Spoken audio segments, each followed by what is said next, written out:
तर बघू शकता किती सॉफ्ट झालेलं आहे, क्या बात। आणि हे जाळी बघू शकता, हा हा हा, काय जाळीदार बनलं आहे, मस्त असं।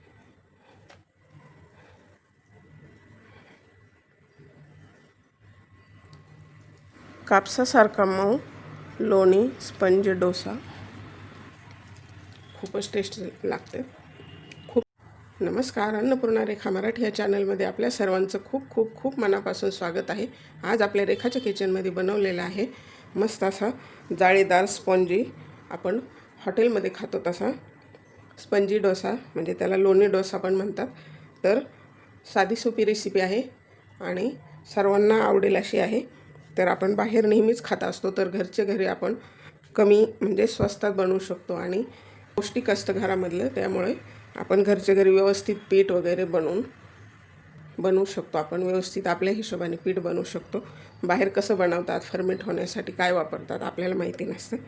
तर हे साधी सोपी रेसिपी आहे। जर बनवायचे असतील, स्पंजी डोसा जर बनवायचे असतील तर व्हिडिओ पूर्ण पहा। व्हिडिओ जर आवडला तर लाईक करा। अशा छान छान रेसिपी पाहण्यासाठी आणि मला सपोर्ट करण्यासाठी अन्नपूर्णा रेखा मराठी या चॅनलला जर सबस्क्राईब केलं नसेल तर नक्की सबस्क्राईब करा आणि बेल बटनावरती क्लिक करा, म्हणजे नवीन व्हिडिओचं नोटिफिकेशन सर्वात पहिल्यांदा आपल्याला मिळेल। चला तर मग रेसिपीला लगेचच सुरुवात करूया। आपल्याला स्पंजी डोसा बनवण्यासाठी हे घेतले 3 कप तांदूळ। तांदूळ आपला राशींचा, आपण इडलीला वापरतो तो वापरला तरी सुद्धा चालेल, किंवा कोलम असतो तो, जो भात बनवल्यानंतर असा चिकट होत नाही, कोरडा होतो, तो कुठलाही तांदूळ वापरला तरी चालेल। फक्त इंद्रायणी, आंबेमोहर हा भात नाही, तांदूळ नाही वापरायचा। तर आता ह्यामध्ये 1 कपाला उगत थोडीशी म्हणजे डाळ वापरायची। डोश्यासाठी जरा डाळ कमी असली तरी चालते। आणि हा साबुदाणा घेतला आहे पाव कप, हे पोहे घेतले ते 1 कप, आणि हे पाव कप मुरमुरे आहेत।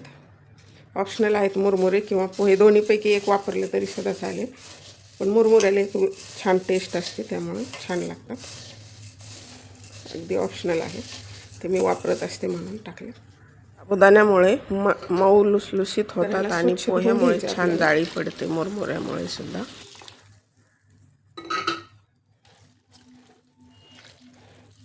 आपल्याला सर्व जिन्नस धुवायचेच होते, त्यामुळे एकदमच पाणी टाकले। तर हे सर्व आपण मिक्स केलेले साबुदाणा, मुरमुरे, पोहे, डाळ आणि तांदूळ धुवून घेतले। त्यामध्ये 1 चमचा मेथीदाणा घालायचे। त्यामध्ये आम्ही कोमट पाणी करून घेतले, ते घालायचे। थोडंसं मला लेट झालं आहे भिजत ठेवण्यासाठी, म्हणजे काय होतं, सध्या पावसाळी वातावरण आहे ना, थोडासा वेळ लागतो भिजण्यासाठी, त्यामुळं गरम पाणी वापरायचं। तुमच्याकडे जर वेळ असेल तर लवकर भिजत घातला असलं 6-7 तासासाठी आपल्याला ह्याला भिजत ठेवायचे, तर ह्याला 7 तासासाठी भिजत ठेवायचे। तर हे तांदूळ भिजायला ठेवून 7 तास झालेले आहेत। आपल्याला आता ह्यांना वाटून घ्यायचे।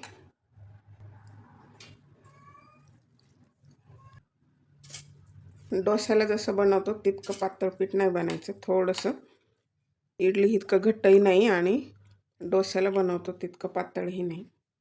सध्या आपल्याला थोडंसं पाणी घालून काढायचं, तर थोडं पाणी घालायचं। तर असं आपल्याला एकदम फाईन वाटून घ्यायचं आणि असं जरा मोठ्या भांड्यात काढायचं, म्हणजे फर्मेंट झाल्यानंतर बाहेर नाही आलं पाहिजे जास्त। तर सर्व पीठ असंच आपल्याला काढून घ्यायचे। तर अशा प्रकारे सर्व पीठ तयार झालेले आहे।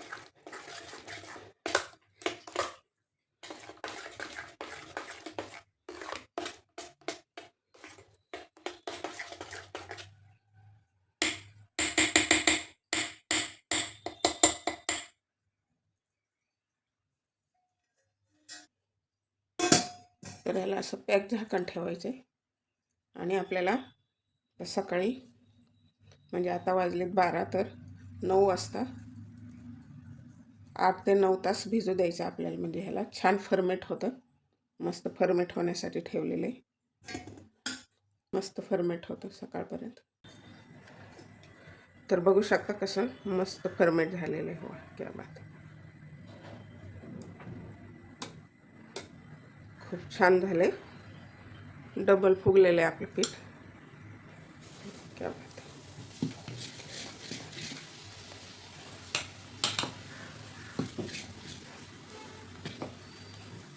आपल्याला जेवढे बनवायचे तेवढे काढून घ्यायचे.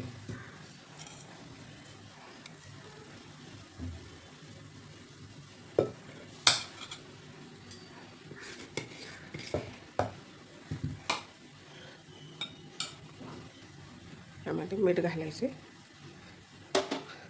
बरोबर आपण पीठ बनवल्यापासून 8 तास झालेले आहेत. 8 तासामध्ये छान फर्मेट झालेले.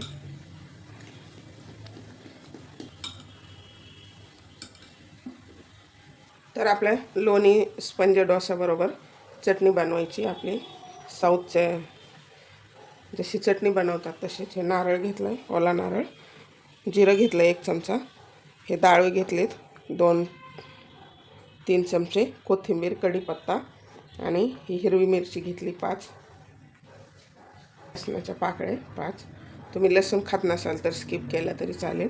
आणि हे 1/2 चमचा मीठ. ह्याची आपल्याला आता चटणी बनवून घ्यायची. जिरं, हे डाळ, लसूण, नारळ घालायचे,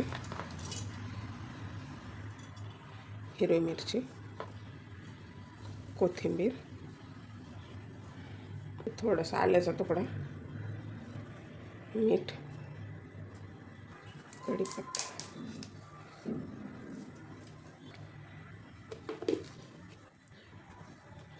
तर थोडंसं फिरवून घेतले आणि पाणी घालायचे.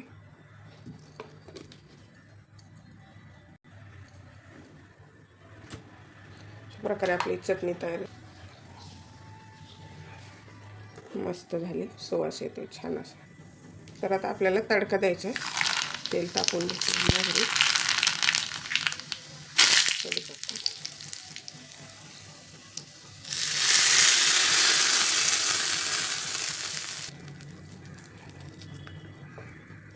तरी आपली मस्त अशी चटणी तयार झालेली. तर आपण तवा ठेवला आहे. आपल्याला आता लोणी घालायचं. आपण घरी बनवलेलं लोणी नसेल तर आपलं बटर वापरलं तरी चालेल.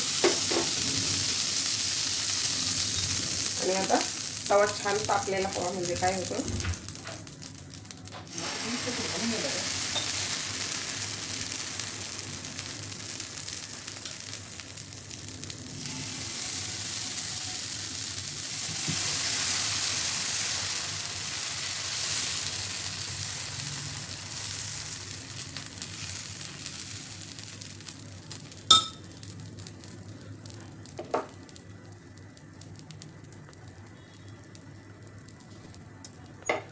मस्त असे बबल्स यायला लागलेत ना.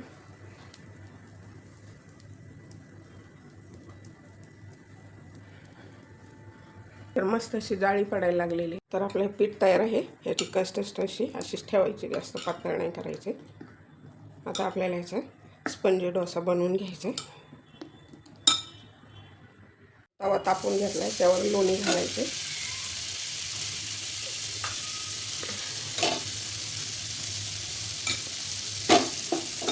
हे बॅटर घेऊन असं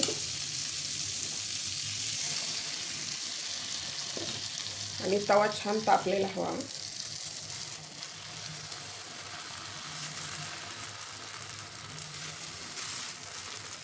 हा डोसा जाडच असतो.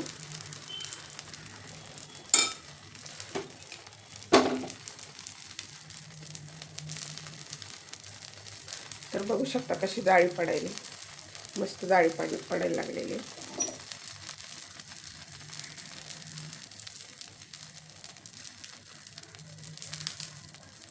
आता फ्लेम कमी करायची.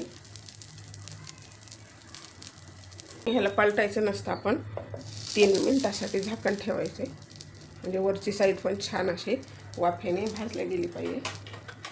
आणि फ्लेम ठेवायची, नाहीतर काय होईल, फुल फ्लेममुळं फक्त कलर येईल खालून, पण नंतर वरती आतमध्ये कच्चा राहू शकतो आपला डोसा. तर आता 3 मिनिट झालेत. मस्त झालेली.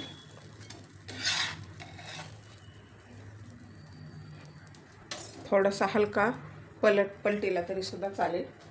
काढल्यानंतर आपल्याला 2 मिनिट असंच ठेवायचे. तर आता 2 मिनिट झालेत. मस्त आपला हा डोसा तयार आहे. काय जाळून पडली सुरेख, बघू शकता. खालून पण मस्त झालेलं आहे.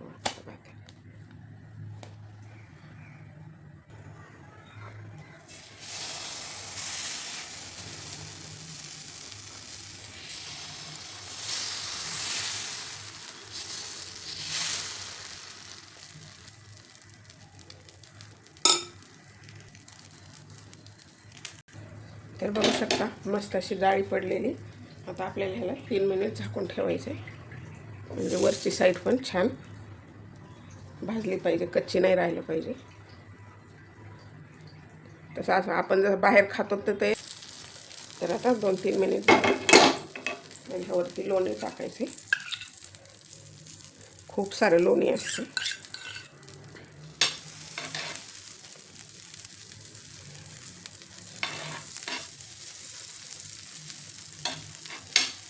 असा जर मस्त नाश्ता असेल सकाळी किंवा कंटाळा आला, आपल्याकडं पीठ शिल्लक असेल इडलीसाठी बनवलेलं किंवा डोश्यासाठी, तर मस्त असं आहे.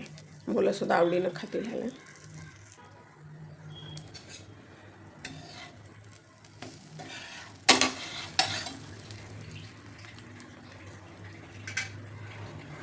अशा प्रकारे हा पण डोसा आपला तयार झालेला आहे. मस्त असा जाळीदार, खूप टेस्टी लागतं. मला तर ते आपला मसाला डोसा वगैरे बनवतो त्यापेक्षा हाच आवडतो. क्या बात आहे. आहा, काय दिसतोय सुरेख, बघू शकता. मस्त जाळी आलेली. आणि आपण डोश्याला जसं पीठ बनवतोय तसंच पीठ बनवायचं. साधी सोपी पद्धत आहे. तर अशा प्रकारे आपला हा स्पॉन्जी लोणी डोसा तयार आहे. मस्त असा, जसं आपण बाहेर हॉटेलमध्ये खात असतो तसंच बनलेला आहे. एकदम साधी सोपी रेसिपी आहे. करायला सोपी आणि पोटभरीचा आणि चविष्ट. तुम्ही नाश्त्यासाठी बनवू शकता किंवा संध्याकाळी एखाद्या दिवशी संध्याकाळी वेगळं काही खायचं असेल आणि पीठ तयार असेल तर अशा पद्धतीने बनवून खाऊ शकता किंवा इन्स्टंटसुद्धा बनवू शकता. इन्स्टंटची रेसिपी मी शेअर करेल किंवा सांगेल इन्स्टंट कसा बनवायचा ते, तर मी शेअर करेल प्रमाणबद्ध एकदम. तुम्हाला जर हवा असेल तर हा डोसा तुम्हाला कसा वाटला ते कमेंट बॉक्समध्ये कमेंट करा. थोडा जरी व्हिडिओ जर आवडला असेल तर लाईक करा. चॅनलवरती नवीन असाल तर सबस्क्राईब करा. अशा छान छान रेसिपी पाहण्यासाठी अन्नपूर्णा रेखा मराठी या चॅनलला अजून सबस्क्राईब केलं नसेल तर नक्की सबस्क्राईब करा. आपल्या साध्या सोप्या पद्धतीने सर्वांना समजतील अशा रेसिपी असतात. आधी कृती असते आणि तुम्ही पहिल्यांदा जरी बनवलं तरीसुद्धा तुमच्या लगेच लक्षात येईल. जरी पाहिल्या एक वेळा तुम्ही तरीसुद्धा पाहून बनवू शकता. अशी सोपी पद्धत आहे. चला तर मग भेटूया अशाच एका छानशा रेसिपीमध्ये. तोपर्यंत बनवून खात राहा, आनंदी राहा. वेळात वेळ काढून व्हिडिओ पाहिल्याबद्दल धन्यवाद.